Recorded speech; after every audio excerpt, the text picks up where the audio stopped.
there, folks. Welcome to the channel. My name is Eric, and on today's episode of Cook Like a Mexican, I'm going to show you how to make the lightest, the crispiest chicharrones de Mexico. Let's do it. Okay, let's get started. So what we have here is a bag of pork back fat. I've got a great butcher. He's always saving it for me.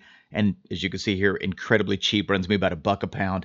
But in addition to the pork fat, he also saves any skin that was removed during the processing. And that's what we're going to be using to make chicharrones. We're going to be using the skin only. Now, in Mexico and other Latin American countries, chicharrones can be several different things. It can be pork skin that's deep fried, also known as pork rinds in North America. It could be pork skin with some meat and fat on it. That's known as cracklins in Louisiana. Or it could be a product that's formed and made out of corn, which you would find at most of your markets, your mercados, very similar to the cinnamon twists that you can get at Taco Bell. So today's version is going to be just the pork skin processed, deep fried, and seasoned. And the first step is to really clean them up. And my butcher does a great job removing the skin from the fat. And as you can see right here, they are mostly clean. I mean, this looks absolutely beautiful. So that means less work for me later. Now, we could cut these up into the portion sizes that we want, but I do find that simmering them in a flavorful stock makes this process a whole lot easier because pork skin is quite tough on a knife, and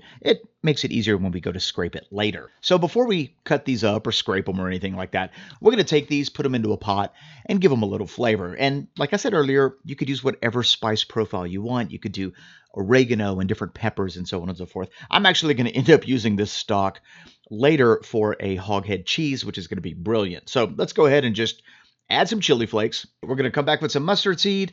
If you have toasted coriander, that would be amazing as well. We've got bay leaf, and if you have a pepper cannon, now's the time to pull it out. This thing dumps pepper like a boss. Also, we're going to add some chipotle pepper and some chicken stock. And there we go, pretty simple. We are now going to cover this, bring it to a simmer, and let it simmer for about an hour. Through this process, the pork skin is going to get nice and soft. It's also going to soak up that flavor, but at the same time, it's going to be releasing a lot of collagen. So you're going to end up with a beautiful stock, and I'll show you what that looks like here towards the end of this video, that is collagen rich and is going to make for an amazing pork aspic. So let's go ahead and give this a cover. We'll start the simmering process, and I'll come right back to you.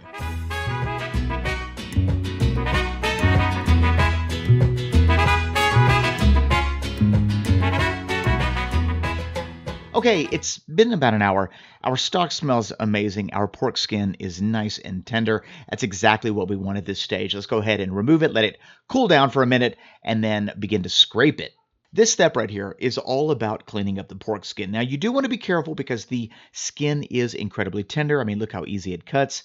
But just take your knife and very gently run it as close to the skin as possible to get rid of most of that excess fat. Once you have it cleaned up, set it to the side and move on to the next piece. Once you do that, go ahead and cut your pork skin into whatever size you want. Just remember, when you cook it, it is going to double, triple, quadruple in size. So don't make them too large. This is what mine look like, and now it's time to dry them. Lots of different ways to dry your pork skin. You could do it in the oven with your door slightly open. I find that using a dehydrator is a lot more efficient. And as some of you know, we just recently upgraded our dehydrator to a full stainless steel 10-tray dehydrator from the sausage maker. They had a huge sale a couple weeks ago, and I just got it in. So super excited to use it for the very first time. We're just loading up our trays, making sure there's just a little bit of space for proper airflow, and then into the dehydrator they go. And truth is, I don't know if 10 trays is enough for the amount of pork skin we have here, but we will see. So first tray, ready to go into the dehydrator. Nothing complex about this step. We just want to dry these out hard and crispy by the time we're finished. And I'm loving this all stainless dehydrator. I mean, the construction is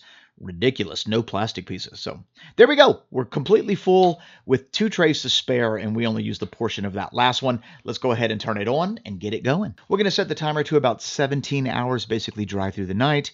I've got the temperature on about a medium high, it's about 145 Fahrenheit, and we're going to click it on. And that's it. Now we wait. The hard work is behind us. 17 hours later, and this is what our dried pork skin looks like. The pieces of skin should be firm, brittle almost. If you were to snap it in half, you know, these are nice and dried, no problem. If your pork skin isn't completely dry at 17 hours, just let it dry for another 5 or 6 hours and give it a check. But this is what the completed product looks like. It looks beautiful, completely cleaned up. If you want to continue to clean it at this stage, you certainly can scrape it even more if you feel like there's some fat or whatnot that you missed. You could do that at this stage, not a problem, and that's going to produce a lighter, crispier chicharron. Now, let's take a quick minute and look at that stock that we made yesterday. This has been in the refrigerator overnight. It has set up beautifully. That stock not only is rich in flavor, but it's rich in collagen. And let me just go ahead and show you the consistency of it. Look at that. That is absolutely gorgeous. So remember, don't throw that stock away. Use it for something else. Let's cook our chicharrones. I'm going to cook these by frying them in very hot oil. Make sure that the container you're going to fry your pork skin in is large enough to handle it, and you don't want to overcrowd it. I put 4 pieces in this little pot, and that was probably one too many, but you'll see real time exactly what happens as we fry these in hot oil. The temperature of the oil is between 350 and 375, and as they fry, you're going to notice that the skin is going to begin to blister, and they will get very, very puffy. Now, as they rise to the top, like little pillows, little airy pillows, you're going to want to flip each piece over, or better yet, push and hold each piece under the oil for a few seconds so that it can cook evenly, much like I'm doing right here. I'm just going to go ahead and flip it over and then just dunk it in that hot oil so that it cooks all the way through. And that's it. Once you do that, and this whole entire process only takes maybe 20 seconds, 30 seconds, depending on the temperature of your oil, you can go ahead and remove them from the oil and just place them in a bowl lined with a paper towel. Let's go ahead and do a few more. We've got 3 pieces in there currently, 1 more in for good measure, and honestly, this probably may be too many for the size pot we have, but let's see what happens. Here we go. This is real time, like I said earlier,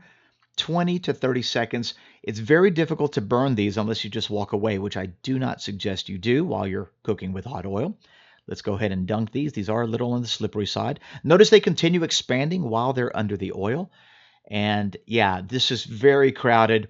2 pieces probably would have been enough, but that's okay because these are now done and it's time to take them out of the oil and they look beautiful. The last step in this process is to add a touch of salt and give them a toss. Now, if you want to add cayenne pepper, chili powder, it really doesn't matter. At this stage, you can flavor them however you want because your chicharrones are now ready.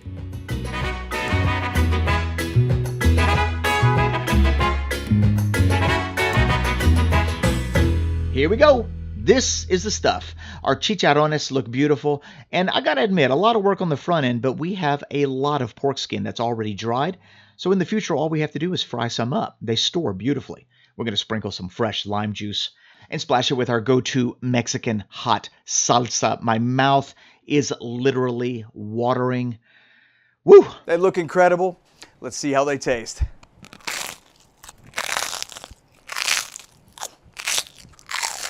That's delicious. It's light and crispy. It's fresh and very flavorful. Matter of fact, let's give this piece right here a go. Oh, this is so good. This reminds me when I was a kid. I tell you what, a little lime, a little salt, that's all you need. But this Valentina Mexican hot sauce really takes it over the top. But you can put whatever spice mix you want.